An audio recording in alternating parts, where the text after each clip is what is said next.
আচ্ছা, আমাদের চারপাশের এই যে আধুনিক প্রযুক্তি, এগুলো তো আক্ষরিক অর্থেই জীবনটাকে জাদুর মতো সহজ করে দিচ্ছে, তাই না? কিন্তু এই প্রবল গতির আড়ালে এমন কিছু একটা তৈরি হচ্ছে যা চাইলেও এড়ানোর উপায় নেই।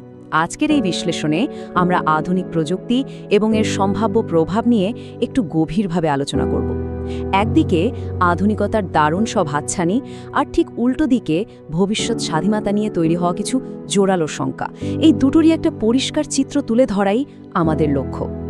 তো চলুন মূল বিষয়টাই ঢোকা যাক। এই যে ভবিষ্যতের প্রযুক্তি, এটা কি আসলে মুক্তির পথ, নাকি নিছকই একটা ডিজিটাল খাঁচা? এই প্রশ্নটাই কিন্তু এখন সবচেয়ে বড় হয়ে দাঁড়িয়েছে। একদিকে আধুনিক সুযোগ সুবিধার চমক, অন্যদিকে এক অদৃশ্য শৃঙ্খলে আটকে পড়ার শঙ্কা। ভবিষ্যতের শহরগুলোর যে ধারণা বা কনসেপ্ট, তার সাথে এই দ্বন্দ্বটা একেবারেই ওতপ্রোতভাবে জড়িয়ে আছে। এখন স্বাভাবিকভাবেই প্রশ্ন আসে, এই স্মার্ট সিটি বলতে আসলে কী বোঝায়? খুব সহজ ভাষায় বললে, এটি এমন এক শহুরে পরিবেশ যেখানে রাস্তার ল্যাম্পপোস্ট থেকে শুরু করে বাড়িঘর সব কিছুর রন্ধ্রে রন্ধ্রে প্রযুক্তি আর ইন্টারনেট যুক্ত থাকে। এর বাইরের দিকটা কিন্তু ভীষণ আকর্ষণীয়, সবকিছুই অনেক সহজ, দ্রুত আর আরামদায়ক। মানে নাগরিক জীবনকে এক অভাবনীয় মাত্রায় উন্নত করাই হলো এর মূল প্রতিশ্রুতি। আর এই পুরো শহরটাকে সচল রাখে এক জালের মতো ছড়িয়ে থাকা দারুণ সব প্রযুক্তি, যেমন ধরুন কৃত্রিম বুদ্ধিমত্তা বা AI camera, facial recognition system, smart traffic network এবং সার্বজনীন ইন্টারনেট সংযোগ। একবার কল্পনা করা যাক, রাস্তায় কোনো ট্রাফিক জ্যাম নেই, যোগাযোগ হচ্ছে চোখের পলকে, মানে পুরো সিস্টেমটাই যেন এক অদৃশ্য হাতের ইশারায় নিখুঁতভাবে চলছে। নিঃসন্দেহে এটা আধুনিক বিজ্ঞানের এক বিশাল মাইলফলক। কিন্তু সবকিছুরই তো একটা উল্টো পিঠ থাকে। এবার আসা যাক সেই দ্বিমুখী তলোয়ারের প্রসঙ্গে, নিরাপত্তা বনাম নজরদারি। এখানেই আসলে মূল দ্বন্দ্বটা তৈরি হয়। একদিকে উন্নত প্রযুক্তির কারণে শহরের সামগ্রিক নিরাপত্তা দারুণভাবে বেড়ে যায়। এই যেমন মুহূর্তের মধ্যে কোনো অপরাধী শনাক্ত করা বা জরুরি অবস্থায় দ্রুত জীবন বাঁচানোর মতো কাজগুলো অনায়াসেই করা সম্ভব। এটা তো নিশ্চিতভাবে একটা বড় সুবিধা।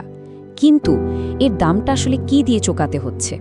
অনেকেই এই শঙ্কাটা প্রকাশ করছেন যে নিরাপত্তার খাতিরে আমরা কি সম্পূর্ণ একটা ডিজিটাল নজরদারির খাঁচায় আটকা পড়তে যাচ্ছি? নাগরিক নিরাপত্তা এবং ব্যক্তিগত গোপনীয়তার মাঝে এখানে খুব সূক্ষ্ম, মানে একেবারেই পাতলা একটা সীমারেখা তৈরি হয়েছে। এই নজরদারিটা ঠিক কতটা গভীর হতে পারে তা বিশ্লেষণ করলে সত্যি অবাক হতে হয়। প্রতিদিনের ডেটার পদচিহ্ন বা ডেটা ট্রেলের দিকে একবার নজর দেয়া যাক। প্রথমে লোকেশন।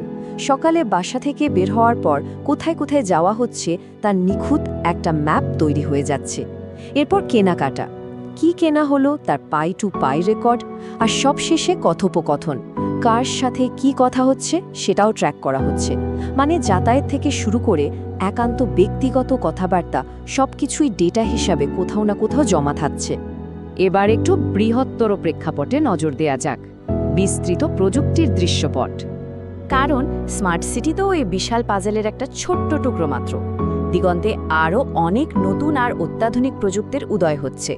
উন্নত কৃত্রিম বুদ্ধিমত্তা, ব্রেন চিপ, এমনকি রোবট সৈন্যের মতো বিষয়গুলো এখন আর শুধু কল্পবিজ্ঞানে আটকে নেই। এগুলো আধুনিক বিজ্ঞানের চরম উৎকর্ষ ঠিকই, কিন্তু একই সাথে এগুলো মানুষের স্বাভাবিক জীবনযাত্রা এবং ভবিষ্যতের স্বাধীনতা নিয়ে সম্পূর্ণ নতুন ধরনের কিছু ভয়েরও জন্ম দিচ্ছে।